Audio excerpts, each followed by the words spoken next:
వాహనదారులకు అలర్ట్. హైదరాబాద్లో ఇక నుంచి పగలు కూడా డ్రంక్ అండ్ డ్రైవ్ చేస్తారు. డ్రంక్ అండ్ డ్రైవ్ తనిఖీల విషయంలో మరింత స్పీడ్ పెంచేందుకు సిద్ధమవుతున్నారు. హైదరాబాద్ సిటీ ట్రాఫిక్ పోలీసుల ఆధ్వర్యంలో surprise day drunk and drive తనిఖీలు నిర్వహించనున్నట్లు తెలుస్తోంది. డ్రంక్ అండ్ డ్రైవ్ అంటే వీకెండ్స్ నైట్ మాత్రమే చేస్తారు అనే భావన ప్రజల్లో ఉంది కదా. ట్రాఫిక్ కంజెషన్ ఉంటుందని నైట్ టైంలో చేస్తాము, కానీ ఇక నుంచి డే టైంలో కూడా డ్రంక్ అండ్ డ్రైవ్ నిర్వహిస్తామని చెబుతున్నారు.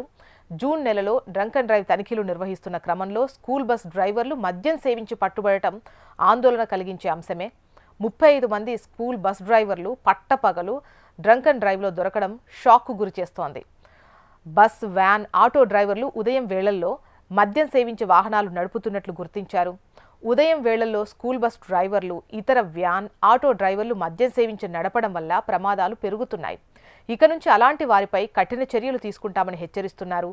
రాత్రుల్లోనే కాదు, ఉదయం కూడా కొన్ని ఏరియాల్లో డ్రంక్ అండ్ డ్రైవ్ తనిఖీలు చేపట్టాలని భావిస్తున్నట్లుగా తెలుస్తోంది.